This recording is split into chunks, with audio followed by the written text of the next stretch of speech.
All right, great.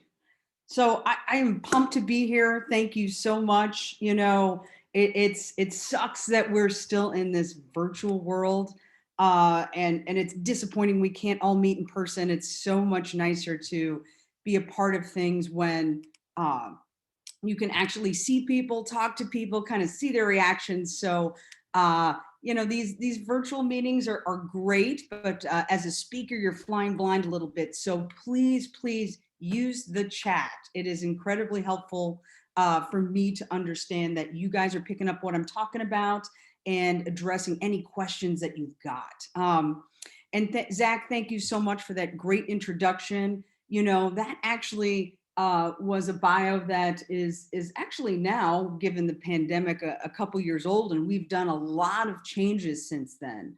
And I'd like to tell you guys a little bit about Pragmatic. Of course, we are a very customer-centric consultancy, but we specifically use behavioral science to solve complex business and people challenges. And if you haven't heard about behavioral science or applied behavioral science, it is really about shifting mindsets to shape behaviors. So it's understanding cognitive biases. It's designing nudges to change behaviors. It's creating experience design. And it's understanding all the things about people and how they think to have them behave in a way that you want them to for the good. And of course, we offer speaking engagements such as this. We do training, we do consulting, and really specifically around business strategy. That's a big thing right now. Everybody's struggling with developing what their strategy is going into post-pandemic time. Brand differentiation, and of course, culture, which is one of the big things we're going to talk about today. So I want to pose a question to everybody here today. Which comes first, strategy or culture? Throw it in the chat. Do you think strategy comes first, or shaping culture comes first, or maybe you have to work on them both at the same time? Does anybody have thoughts about that? What do you think? Just throw it in the chat. Love to hear from you. All right. What do we got? We've got culture. Culture is the foundation. Strategy, but culture needs to support it. Strategy first, then aligning culture to strategy. Culture. Wow, we've got a lot of different opinions. I think newer companies, culture comes first. For larger companies trying to change culture, then strategy is required. Okay, wonderful input, wonderful input. Actually, and this is a little trick, this is the wrong question to ask, because we need to look at this strategy and culture a different way. So think of strategy and culture as intertwined. It's like this river knot, right? So think of the red cord as strategy and the green cord as culture. So pulling on one cord tightens the other. And without both cords, you just won't have an effective knot. And that is the foundation where culture and strategy come together. And it's about creating a balance. So there are good cultures and there are bad cultures. And I'm sure all of us can recall a bad culture that we've worked in at some point in time. And if you want to share those, feel free to put those in the chat. But yet, whether a culture is effective or ineffective depends on whether it supports or hinders achieving a strategy, right? So there's this symbiotic relationship. So one company culture is fundamentally not better than another. It's only more suited or less suited to support different business strategies. So a great example is Goldman Sachs. Goldman Sachs investment bankers, they did a internal survey earlier this year in 2021. And all those bankers were suffering from burnout, from 100-hour work weeks, and demanding bosses. And this caused severe physical and emotional stress, right? However, this was effective for their strategy. Now, I'm not saying that this is right or healthy or even ethical, but likability of a culture doesn't equate to effectiveness. That culture actually may be perfectly aligned with the particular strategy that supports its implementation. So even if it's something you hate, it might be very suited to the strategy. So that's why you have to look at your strategy and culture simultaneously. But when examining that balance between culture and strategy, the goal is to find the best fit of the two to achieve your organizational objectives. So that's why fit is so important. And this graphic I really love because I'm a big car guru. I'm really into cars. I'm actually restoring a car right now. But I always like to think about alignment and cars, direction, and alignment. So think about your own car. If you've ever had your alignment off, it can cause improper tire wear, among other issues, right? But proper alignment requires adjusting of camber, caster, the wheel toes, ensuring balance, right? And the car drives straight on course instead of veering off to the left or right.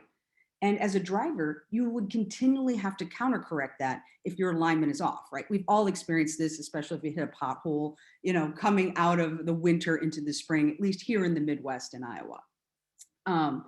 So there is no difference between that with culture and strategy. If culture and strategy aren't aligned, you'll have to continually counter correct to make up for the imbalance. It's something that you will have to do all the time, each and every day.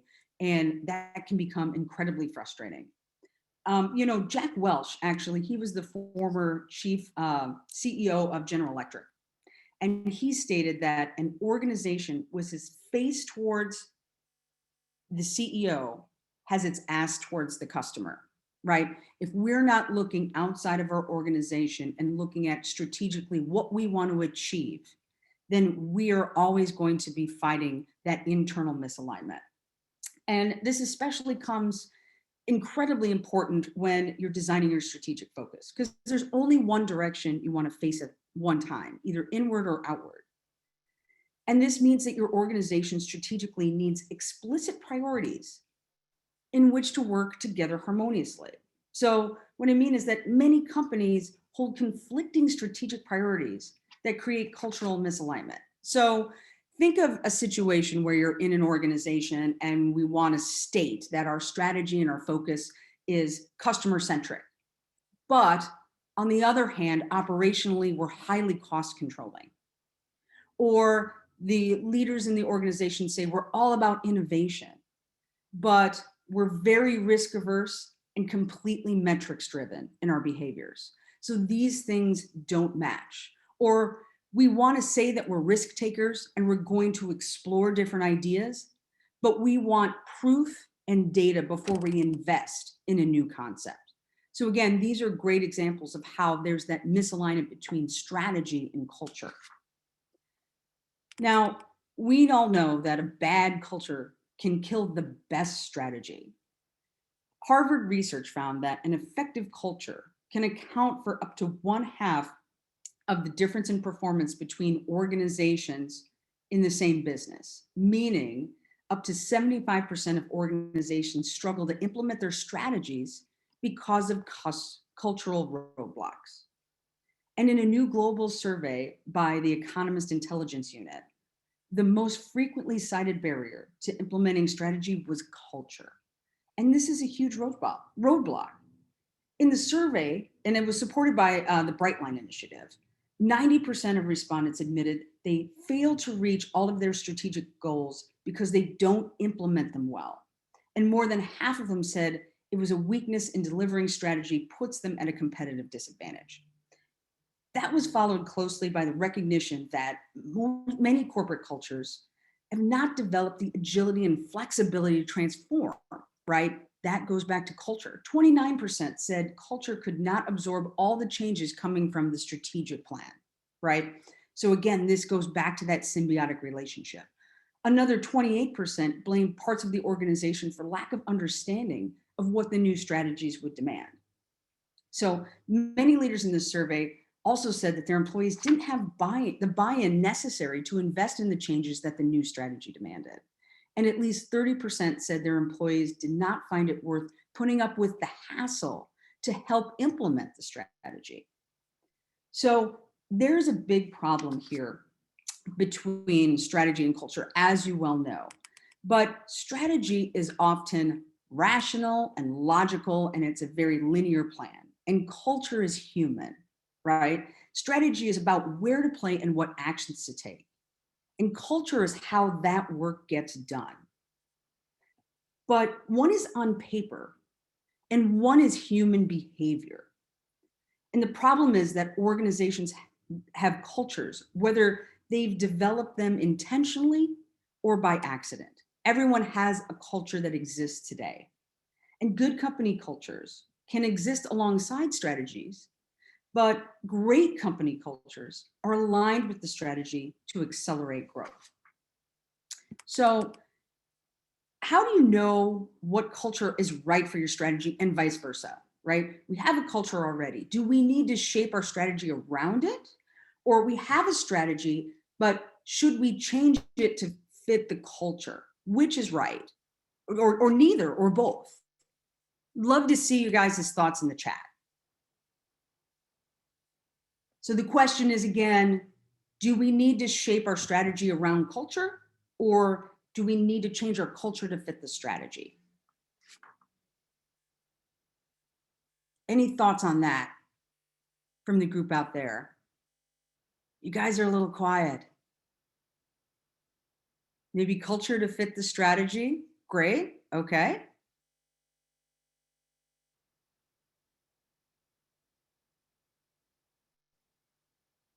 All right. Yeah, the first comment is maybe the culture should change to fit the strategy. Okay. Let's dive into a little history before we answer that question. This gentleman is Henry Fayol, and he's the father of management theory. He developed 14 principles of management. And most people, most organizations use all these 14 principles in different ways. And primarily they focus on the operational components. If you want to know more about Henry Fayol, just Google him. There's a lot of great information about him.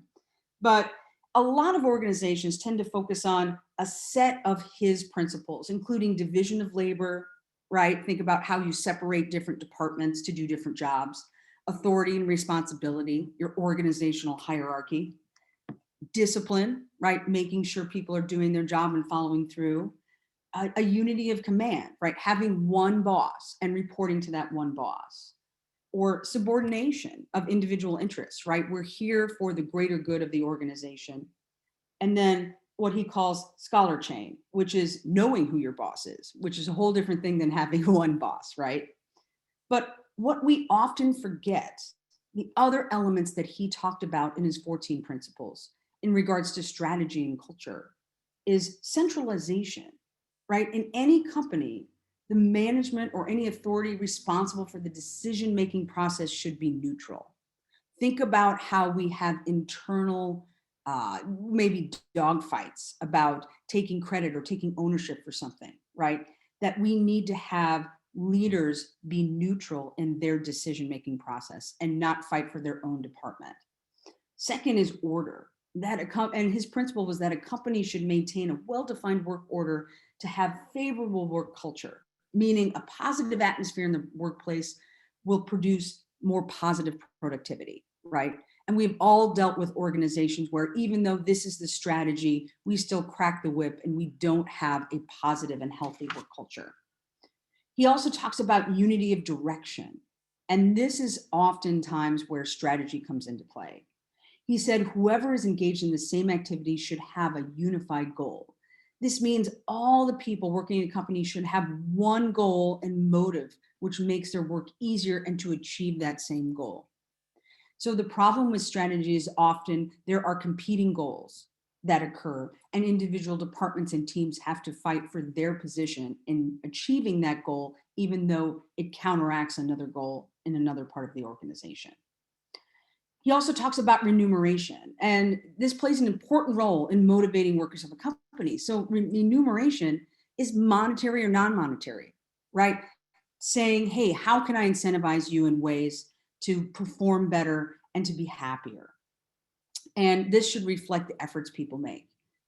In addition, there's things like equity, that all employees should be treated equally and respectfully, right? It's a responsibility of a manager that no employees face discrimination. And that you should have stability, right? An employee delivers the best if they feel secure in the job. right? And these are things that he stated hundreds of years ago. There are principles that we don't always consistently apply today. So the thing about Henry is that he did forget one thing. He forgot about strategy, right? He talks a lot about these operations. He talks about general behaviors, but he never addresses strategy. So take a company that's looking to grow through innovation, and curiosity and ideation are critical to their success. So one behavior beneficial to that is taking calculated risks. So employees must feel safe enough to take the chance on a new idea, even if it might fail. After all, the heart of innovation is creating something that's never been created before. So if employees are punished for taking a risk on a new idea that doesn't work out, they'll be less likely to test or even share new ideas in the future. So for innovation seekers, risk taking is likely an important characteristic of culture. So let's take that idea and contrast it with innovation seekers, like with electric companies. I'm going to use this scenario for you guys. Many which tout a safety first culture and trumpet the importance of safety within their mission statements. In a safety first culture, risk aversion is understandably high, but does this mean that a safety first culture is not as strong as an innovation culture? Heck no, right? If an employee in an electric company takes the wrong risk testing out a new idea, it could potentially result in massive power outages, serious injury, or even death. So what is a key component of culture for one business can be detrimental to another. And then there's collaboration, often thought as like a vital component of strong cultures. And it makes sense. Every team has a culture, so it would stand to reason that teamwork would be the most important thing for all cultures. But there are a myriad of business functions which can work independently and can be valued over teamwork. So shaping your culture is not simply picking the things you like to do and what you think is beneficial and positive for morale. It has to be in concert with your organization strategy. So I've beat this drum super, super deep. And it's a question of, okay, great, we're on board, we believe you, tell us how, okay? It's always the big question. So no matter what your strategy is, and no matter what your existing culture is, there are three things you need to do immediately out of the gate. Step one is examining your strategy and identifying what your strategic objectives are, right? Narrow that set down to 3 to 5 at most. And your strategic objectives really need to be, what do you want to become, right? Going back to the electricity example, do you want to be the safest company? Do you want to be the most innovative company? Do you want to be the most customer focused company? What are those key pillars? Then the second question is, examine your culture and identify what are your cultural assets. What is your current culture? What are you great at? And you have to be very honest about this, not the things you want to be great at, but what are you actually really great at now? And what are you awful at, right? If you are really awful about collaboration and innovation, and your strategic objective is to be more innovative, this is a recipe for disaster because it will not occur. And then taking those two pieces and identifying where are the gaps and the misalignments. What are the areas where culture and strategy don't fit together? And you need to decide how you want to go about making that change. Now, a lot of people that we speak with and work with say, hey, we've tried this before, right? We've created a new mission and values and vision, and we've done employee town halls and empowerment events, and we've encouraged people to innovate, and we've created new policies, and we've given out t-shirts and pizza, right? To kind of motivate people to say, if we want to make this change to be innovative, we need to start helping changing people. Because if that's our commitment, then we need to stick to it. Or people change strategy to fit culture, right? But here's the trick. It's not about these fluffy things, these stated values. It's about alignment with culture, with objectives. And stated beliefs mean nothing if they're not embodied by behaviors within the organization. It becomes disingenuous, right? It creates organizational misalignment, but we want to solidify that alignment, right? Because the heart and mind are intertwined, right? We need to understand what employees do and why they do it and what drives them, because they're never going to be aligned with the direction the company's going in if we don't understand how they tick. And without a genuine purpose, right? That strategic objective, like I talked about with the examples of safety or innovation or service, whatever that may be, your organization will bleed energy. You'll be fighting all the time and trying to get this behavior change to happen. And you're only going to get a fraction of what employees do best. So fundamentally, this goes back to behavioral science, right? It doesn't matter what strategy you pick, and it doesn't matter what culture you have. You need to make sure that there is a symbiotic alignment between the two, and understanding that what you say needs to reflect what you do, and what you do needs to support that bigger purpose. And that purpose needs to create a drive within people. And that drive fuels innovation and change, right? And it fuels acceptance. Actually, in a survey that we recently did, companies that had enterprise value of over 30% and increased profit growth 17% were organizations where culture and strategies were highly aligned. And 36% stated their innovation strategy didn't align with their overall approach as a company. And 47% communicated that existing company culture failed to support their strategy. So those companies that can align these two grow significantly faster, they're significantly more profitable, and it is a complex thing to do, and it's difficult to enact change. However, change is going to happen.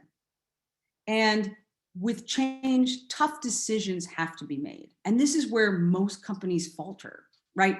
We can't be half pregnant. We need to look at our strategy, we look at our culture, and examine the three key elements that we're going to need to modify to align culture and strategy. And this is people, systems, and communications. So first, examining your people. Take a hard look at the employees in your organization that you're hiring, that you're promoting. Are they a good fit with this strategy and purpose, right? So like, for instance, do you have a lot of lone wolf types in your organization, or does your organization need to rely strongly on teamwork? Those things don't align. If you notice this disconnect, your hiring and promotion processes and practices may be due for revision, right? This whole system is intertwined. And speaking of that, going to systems. Does your organization system support or conflict with your cultural values, right? So for instance, if trust is one of your primary values, can you truly endorse, let's say, an expense system that doesn't permit most of your senior executives to approve large expenditures on their own? Again, alignment. And then number 3 is communications. So what words are your leaders using to communicate with your people? What principles are they talking about? What milestones and events are they choosing to commemorate?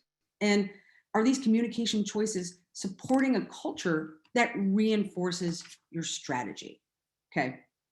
Now, the bottom line with all of this alignment is that it comes down to making hard decisions. It's life.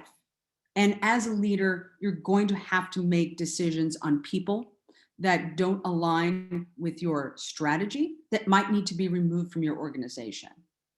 You also need to look at your culture and say, what is reasonable with the entire organization I have today, and what strategy is going to complement that? You're going to have to make sacrifices on both sides. Now, there is a CEO recently that we were working with, Traeger Grills. I'm sure all of you guys know Traeger pellet grills. A couple years ago, new CEO came in. The culture was very internally focused, right? And kind of not really innovative, not really positive, not really going anywhere. In addition, the organization didn't really have a strategy for growth. They were stagnating. And so he made the hard call of saying, okay, I'm going to go to the one extreme and establish a strategy of where I think we need to go. And from a culture perspective, he fired 95% of the entire organization. 95% of employees were let go because the culture was so caustic that he knew this couldn't change at all. There was no positive benefit out of it. And they did in-depth interviews with each and every employee to identify those people that had potential and still had passion for growth, and got rid of everyone else. And he actually even moved the headquarters from a small town in Oregon down to Utah to remove that company from the culture. And they've been growing leaps and bounds since then. So yes, there's barriers. Yes, there's resistance. And the Traeger CEO is an extreme example. But these tough decisions are going to have to be made to achieve the goal you want as an organization. And you can't kick this initiative. You can't kick this effort to, a CHRO, or a department or some subset. You can't preside over culture. You have to embody it yourself as an organizational leader. You have to have a unified front with your team that we are going to focus on this, we're going to behave this way, and we're going to have processes and communications that reflect those principles. Because people are the fuel to your strategy, right? If you didn't need people, why would you even care about culture? So again, these things are so intertwined. It's essential to make sure that you understand what your strengths are as a culture, what your objectives are as a strategy, identify those gaps, and then start making those tough calls to understand where you need to make changes, where you want to sacrifice, where you want to enhance, and be able to move forward and achieve those strategic objectives. So I want to leave you with just a quick little note before we dive into questions. Just as a heads up, I had mentioned that Zach had introduced me with some slightly dated information. Yes, I'm a two-time author, but yes, we have a third book coming out with Penguin Random House and Ben Bella Publishing House coming out in June 2022. The book is called What to Ask, and this is all about how to really do effective customer discovery and identify those things that customers need that they don't tell you. The QR code, you can take a snap at it. That will take you to the page to do a pre-order. Again, it's not coming out till June 2022, but you can get on that list right away.